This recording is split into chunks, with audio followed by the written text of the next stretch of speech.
На мяжы 1920-1930-х гадоў у СССР усталёўваецца культ асобы Сталіна.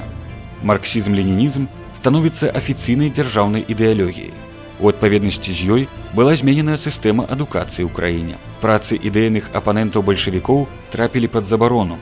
Савецкія людзі мусілі ад нараджэння атрымліваць правільнае ідэалагічнае выхаванне.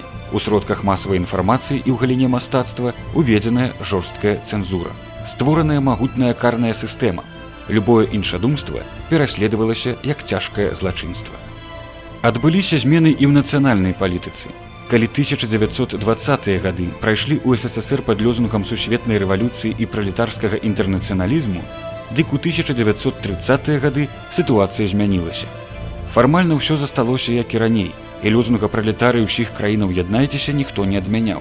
Але дэ-факта адбывалася вяртанне да вялікадзяржаўнасці і старшынства адной нацыі над іншай. Менавіта ў гэты перыяд Сталін упершыню загаварыў пра рускі народ як пра старэйшага брата ў вялікай сям'і савецкіх народаў. Пачынаецца працэс русіфікацыі ўсёй сістэмы адукацыі і культуры ў СССР. Масква бачыць пагрозу адзінству краіны ў нацыянальна-культурным будаўніцтве ў саюзных рэспубліках, што разгарнулася ў 1920-е гады. З гэтай прычыны і ў БССР у 1929 годзе была згорнутая палітыка беларусізацыі. Дзеячы, якія яе праводзілі, былі абвешчаныя нацыянал-дэмакратамі. Іх абвінавацілі ў прыхільнасці да незалежнасці, асабліва тых, хто меў дачыненне да БНР. Пад ціскам маскоўскай партыйнай камісіі на чале з Уладзімірам Затонскім, якая правяла рэвізію беларусізацыі і ўбачыла ў ёй нацыянальны апартунізм, беларусы былі адхіленыя ад кіравання працэсамі нацыянальнага будаўніцтва. Рэпрэсіі да гэтак званых нацыянальных дэмакратаў не прымусілі сябе доўга чакаць.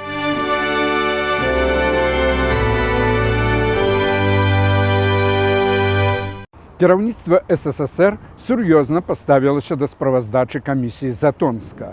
І ўжо ў студзені 1930 году на працу на пасадзе першага сакратара Цэнтральнага камітэта камуністычнай партыі бальшавікоў Беларусі з Масквы ў Менск прыязджае Канстанцін Гей, расійскі партыйны функцыянер, які пэўны час быў у найбліжэйшым атачэнні Сталіна.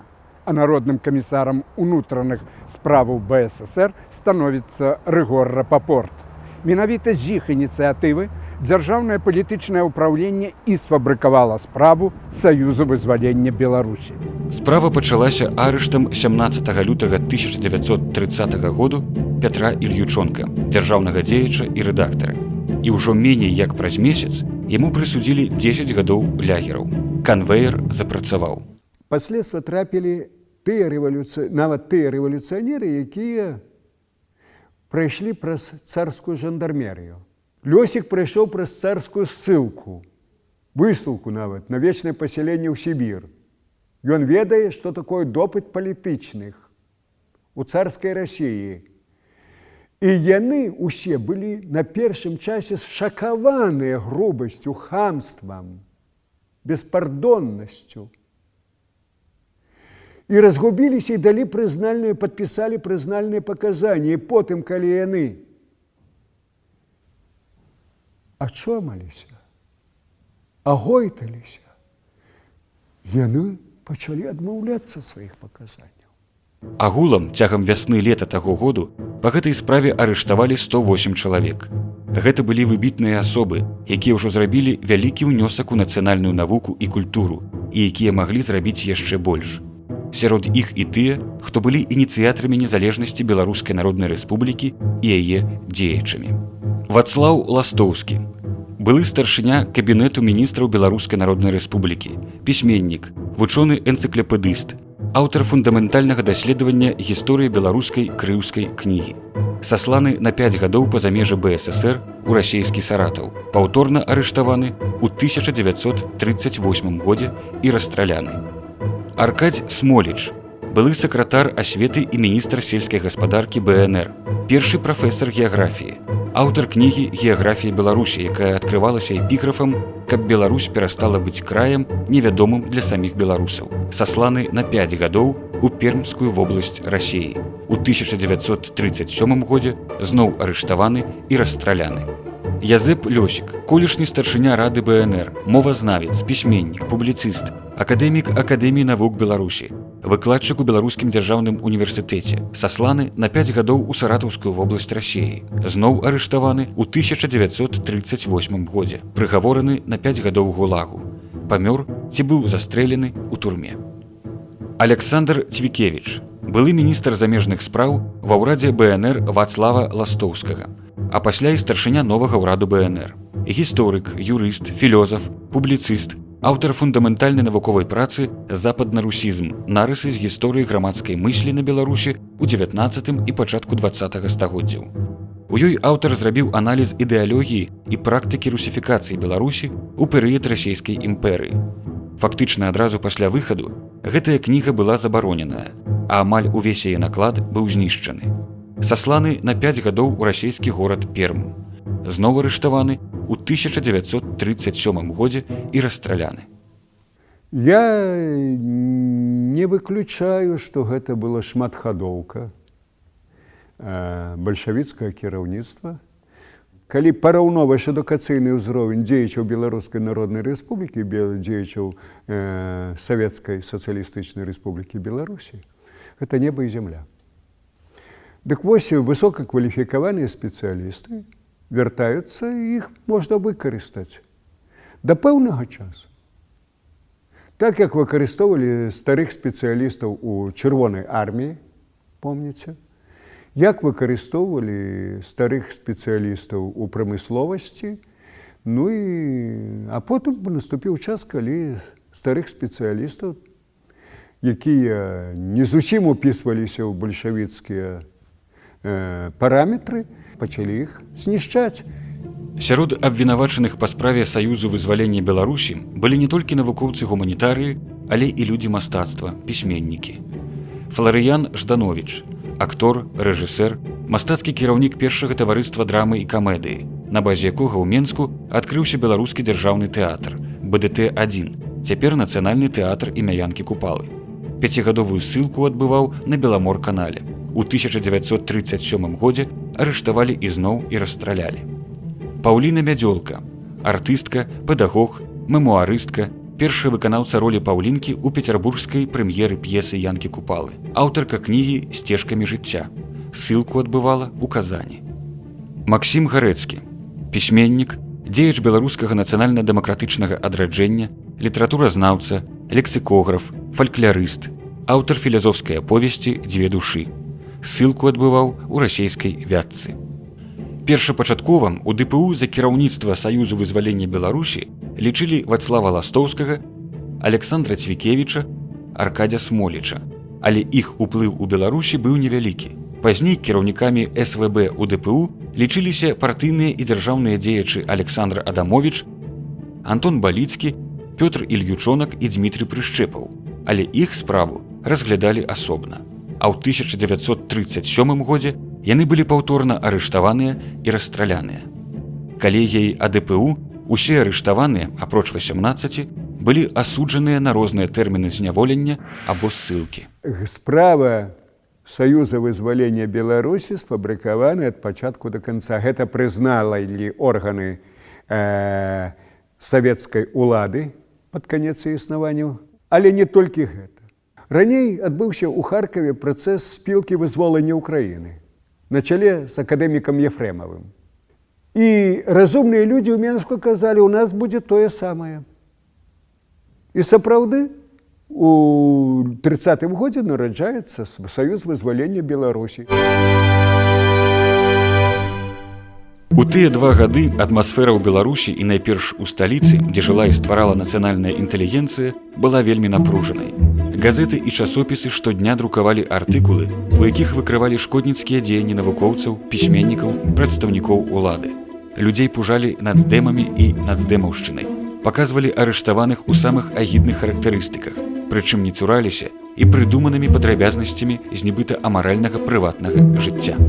На загад сакратара ЦК камуністычнай партыі Канстанціна Гея у Акадэміі навук былі створаныя адмысловыя брыгады цэнзараў, якія старанна вышуквалі ў друкаваных працах, у стэнаграмах дакладаў і выступленняў элементы нацдэмаўшчыны. Падручнікі, манаграфіі, кнігі забараняліся і нават знішчаліся пасля арышту іх аўтараў.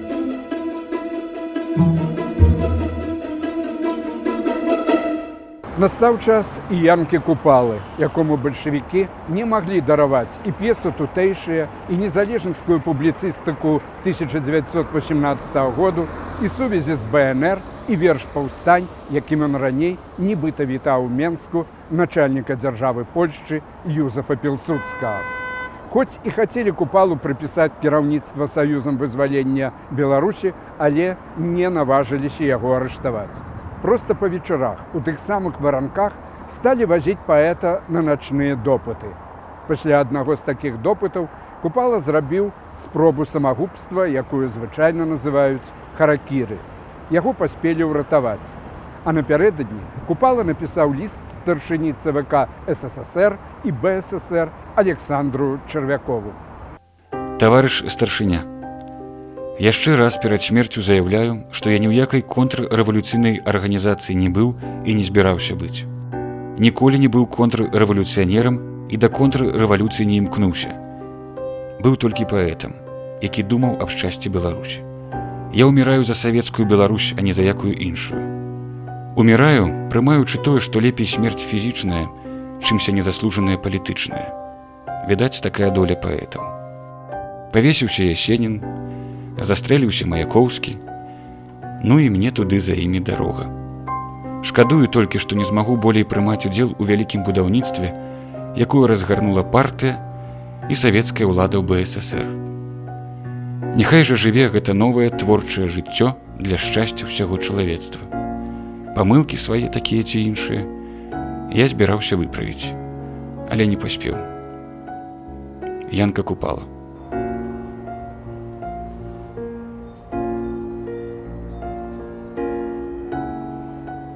З Купалы знялі абвінавачванне, а праз некалькі месяцаў у газеце «Звезда» з'явіўся і ліст ягона нібыта пакаяння. Пасля гэтага паэзія песняра ўжо стала іншай. Гэта былі спевы Сталіну і савецкаму ладу жыцця. Не арыштавалі, але давялі да самагубства і яшчэ аднаго выбітнага беларуса, якому хацелі прыпісаць кіраўніцтва Саюзам вызвалення Беларусі. Всевалада Ігнатоўскага.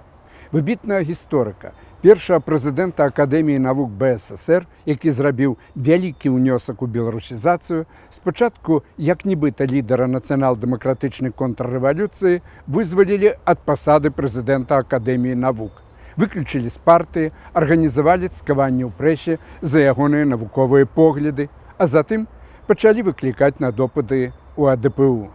3 лютага 1931 года Ігнатоўскі наведаў Янку Купалу, які залечваў нанесеную сабе рану. Акадэмік паведаміў, што цяпер усе абвінавачванні супраць Купалы перакладзеныя на яго і пажадаў паэту жыць. Сам жа на наступны дзень застрэліўся. Паводле другой версіі, Ігнатоўскі быў застрэлены супрацоўнікамі ДПУ ў сваім доме. Вось так і ляжаць тут, на вайсковых могілках Менску, недалёка адзін ад другога два вялікія беларускія патрыёты, ахвяры нялюдскай улады. Справа Саюзу вызвалення Беларусі з'яўлялася першай масавай хваляй тэрору супраць беларускай інтэлігенцыі. Завяршыўшы яе, у сакавіку 1931 году Рапапорт пакідае Беларусь.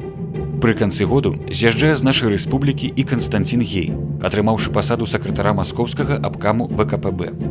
Але ў Менску заставаліся іхныя пераемнікі, якія працягнулі тэрор.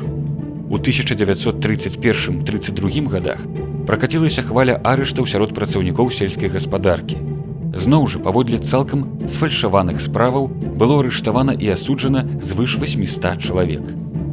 Атрымала працяг і справа Саюзу вызвалення Беларусі. У 1933 годзе АДПУ сфабрыкавала справу «Беларуская народная грамада», па якой праходзілі 68 чалавек, пераважна беларускіх пісьменнікаў, настаўнікаў, студэнтаў. Адначасна спецслужбы раскрываюць і гэтак званы беларускі нацыянальны цэнтр. 161 чалавеку, пераважна дзеячам нацыянальна-вызвольнага руху заходняй Беларусі, якія перабраліся ў БССР, прыпісваюць мэту звяржэння савецкай улады шляхам узброенага паўстання і стварэння беларускай буржуазна-дэмакратычнай рэспублікі. Бальшыню з тых, хто праходзіў па справах першай паловы 1930-х гадоў і выжыў, рэпрэсавалі паўторна. Так, у 1937-41 годах справа Саюзу вызвалення была перагледжаная, многіх падазраваных, як чальцоў арганізацыі, расстралялі, іншыя загінулі ў лягерах.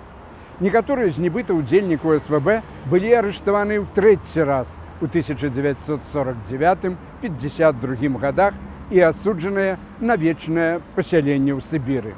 У 1937-39 годах ліквідаваны і многія следчыя ДПУ, што вялі справу Саюза вызвалення Беларусі.